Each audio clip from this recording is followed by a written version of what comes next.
We're back in the Jags Den here with Coach Tim Vakakes and the Coach V Show. I want to thank Hoover Toyota for their sponsorship of Jaguar football, along with Jefferson's for their Sunday night sponsorship of the Jaguar Connection. We had our second Jaguar Connection this week. Got a lot of good information out there. Talked to freshman football coach David Spencer. Just touch on that real quick, Coach. Freshmen have a pretty good season so far, and you're getting a lot of development there this year that you got to be happy with. Yeah, those kids are used to winning, and right now I think they're 3-0, and they're used to figuring out ways to win. And I think their defense scored 3 touchdowns the other night at Hillcrest.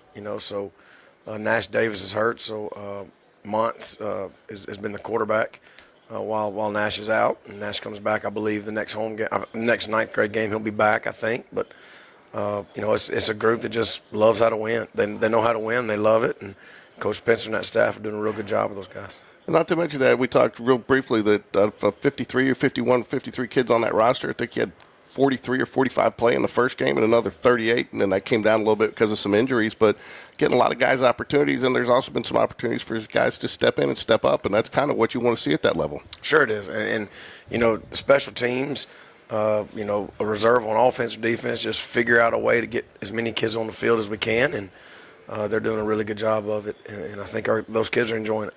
One thing I was impressed with last night, we covered some of the youth football games, 4th and 6, is the JYSFL's made a commitment. You talked about special teams. They're not doing kickoffs, but they're allowing them to do kick the extra points and encourage it. They can't rush, and but they're making them do the snap, and they're really starting to put an emphasis to develop that. What's your thought on that? I love it. I mean, it's, if they make it, it's 2 points. Right. So that's a incentive to try to find a kicker and try to get the hold and all that, kind of let them learn what it looks like at that age.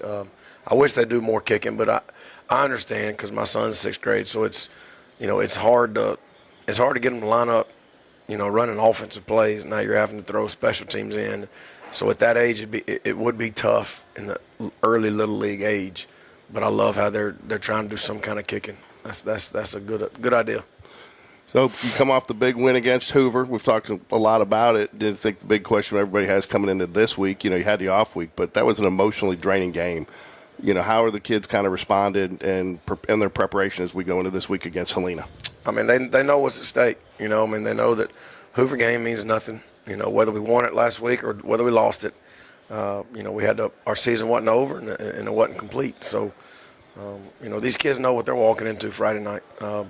Helena's a very good team. They're used to winning a lot of games, and they got a really good coaching staff. They got 2 ex-head coaches on staff that were successful. Keith Maple was at Springville.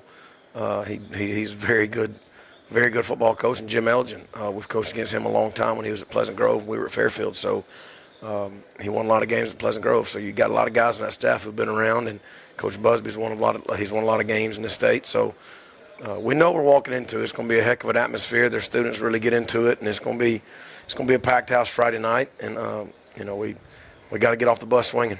Yeah, one of the things I've learned is as we start to play some of these new teams on our schedule, you learn a little bit more, not just about their players, but their experience. And I guess Helena is known for having a student section that is fully packed, and the majority of their students come to the games, and they're going to be loud and proud. Oh, there's no doubt. And then, they showed up last week at Chilton County, and, they were giving Chilton County the business before the game. So our kids got to be ready for it. That stuff doesn't win games.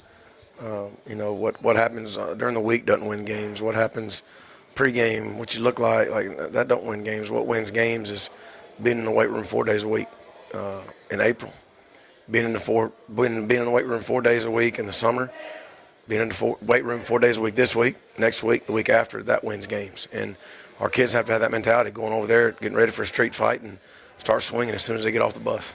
You mentioned the weight room, and that's one of the things I think it's important to mention. You mentioned on Sunday night is, the win against Hoover wasn't just about that night. It was the months, the weeks, the years of preparation that you guys have been putting to get to that point. And you mentioned a stat that I think it really kind of blew me away with the number of kids you have power cleaning here in the weight room right now. Just that commitment is really what's helping come through on Friday nights. It is. I mean, we have 53 kids power cleaning at least 225, and that's almost half the team. And it just shows these kids are committed to getting stronger.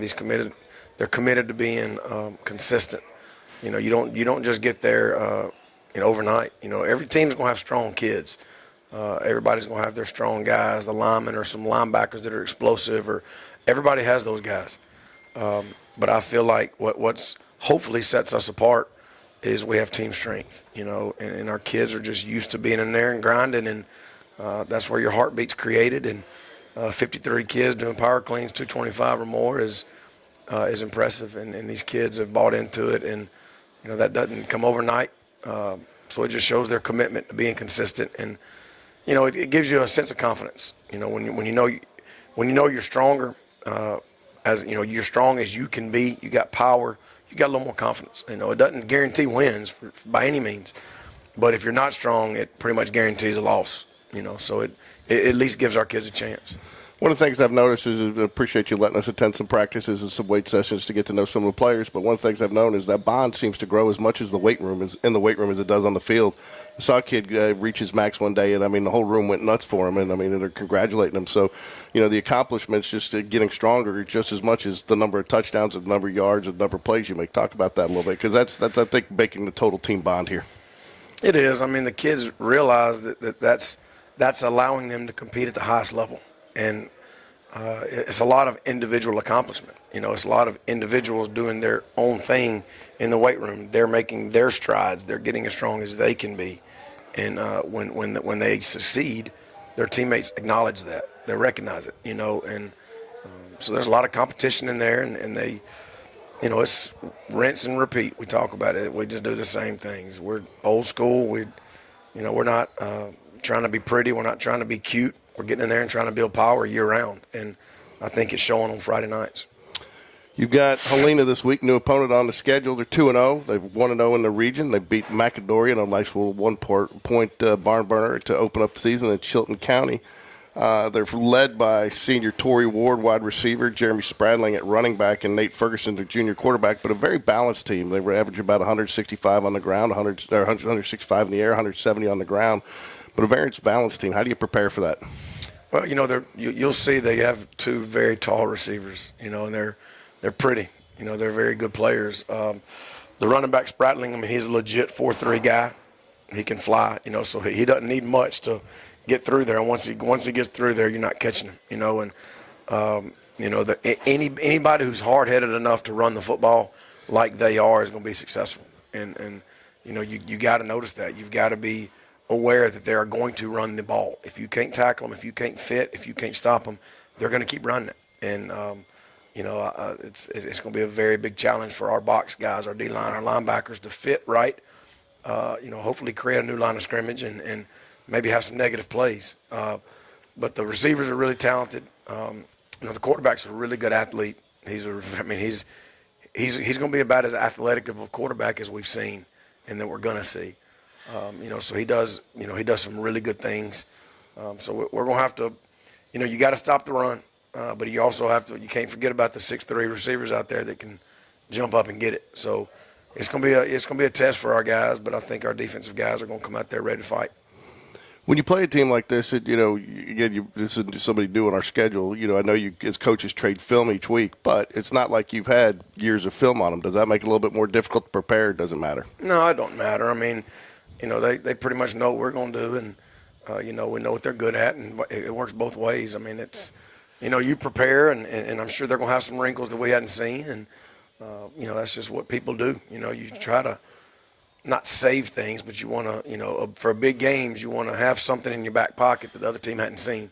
So, I'm sure there's going to be an element of surprise there, and hopefully it doesn't bite us in the butt and give up a big play on defense or a new stunt we hadn't seen while we're on offense. But you try to prepare your kids. You try to, just be good at what you do, and you go out there and hopefully you can execute. When we talk about receivers, I wouldn't say you're pleasantly surprised, but you got to be happy with the way the Spain Park receivers have performed this year. A little bit of an unexperienced group, not starters, but you've got a lot of guys that have stepped up, and it's given you a lot of options, one of which who's really emerged this year is Corey Barber. Talk about a little bit what he's done this year and what he's meant to the offense. Yeah, Corey, he was here as a ninth grader. So him and Brock and those guys played together on the ninth grade team, and they had a really good connection. He left, went to Clay, and then came back this year. But right before the season started, they moved back over. So there's a lot of familiarity with him and Brock and the offense, and it didn't take long for him to get in there and just, like he never left. Corey's a talented kid. He's a very hard worker. It means a lot to him, and he wants the ball. There's a lot of kids that were talented, But when that moment comes, they really don't really want it. He wants it in that moment. I know Hoover game, he kept saying, "Coach, feed me." He wants the ball. So when you have kids like that, Mitchell Frazier wants the ball, Andrew Thornton, they want it, but at the same time, they're going to block. If somebody else has it, it's their turn to have the ball. Now I got to bust my butt blocking for him. So it's Corey. Obviously, he's been a really good, I wouldn't say addition because he was already here, a re-addition. I don't know, but it's been nice having him here, and he's working his butt off, and he's fitting in. These kids love him, and he's a hard worker. The other one I want to talk about is defensive lineman Aiden Walker. He's been a captain for you for the first couple of weeks. Talking to CJ this week, he said when he came up as an 8th grader, the first person to hit him so hard was Aiden Walker. But that kid's always walking around with a smile and laughing, so great personality off the field. But he's a hard hitter on the field, and it means a lot to that defensive line. It means a lot to Aiden. He's a very good kid, very good person. He's always smiling, just his demeanor and how much he loves Spain Park and loves his teammates. Is very evident, and kids like that's how you build programs. You got to have kids like that in the program that are just good people, that are good players, that work their butts off, and it means a lot too. So there's no doubt it means a lot to him, and he just, you like seeing kids like that succeed. You like seeing kids like that be successful or win a big game like we did, and we're going to lean on him. He's got to be one of the calming factors whenever the storm hits. Aiden is one of the guys on defense that has to be the calm. We tell our kids when a storm hits, you can't match craziness with crazy. You just got more crazy. When a storm hits, whether it be football or life, you got to match storms with calm. And Aiden is one of those guys that is going to really have to get us back to being calm Friday night, because there's going to be storms. Helena is going to give us storms. I don't know what it looks like. I don't know how, when, how, why, whatever. There's going to be storms Friday night, and Aiden Walker is one of the guys on defense that's going to have to rally the troops and get us calm when they do hit. All right, it's time for our Hoover Toyota keys to victory. What are 2 or 3 things the Jaguars have to do to be successful and walk out of there with a victory on Friday night? Protect the football on offense. You can't turn the ball over in these games. You cannot. You can't put it on the ground. You can't throw it to the other team. That's one. Like I said, get off the bus swinging, because they're going to come out of their locker room. They're going to be fired up. The students, it's going to be a heck of an atmosphere Friday night, and we have to block all of that out and just get off the bus swinging, ready for a 48-minute fist fight. And when 2 heavyweights get together, it's not about who's got the punches, it's who has the chin. So our guys just got to get out there swinging. And third, I think, just stay calm. I think because there's going to be storms. It might be early, it might be late. I don't know. But just stay calm through the storm and just lean on each other and play for each other. And hopefully we can put them in good positions. Hopefully we can't mess them up too bad where they can't overcome our mistakes. So we just got to get off to a fast start and just do what we do and play hard. Last thing, student sections and the fan base has been great. Obviously, it's easy to expect for a Hoover game, but even for the first game here. So I know that means a lot to the players. Talk about just as a team, as a program, to have that support, what it means to the team. Yeah, man. It's, just seeing the fans, seeing the student section that involved. Like I said, the first game, they were actually chanting for one of our younger kids to get in the game. So they're very in tune with it, and we're going to need them Friday night. I'm working with the SGA. We're trying to come up with a plan to get the message out to where we need them. We need our students to be a force for us, and our kids enjoy it. It's just knowing, you look up there and you see the band, the cheerleaders, everybody's, rocking, and you see the student section involved, and there's just energy there that feeds our kids, because they want to succeed for the students. They want the students to be excited and enjoy the moment with them. So it feeds off each other, and hopefully our students will show up Friday night and hopefully give us an edge. All right, so Friday night kickoff at Helena, 7 p.m. Tickets available on GoFan.com or GoFan the app. I want to encourage everybody to come out to Jefferson's on Sunday night, 6 o'clock, get some dinner, listen to coaches talk for an hour. We get coaches of all different levels, and some of the proceeds from that night do go back into the Spain Park football program. And everybody, I want to encourage everybody to come out on Friday night. Go Jags. Go Jags.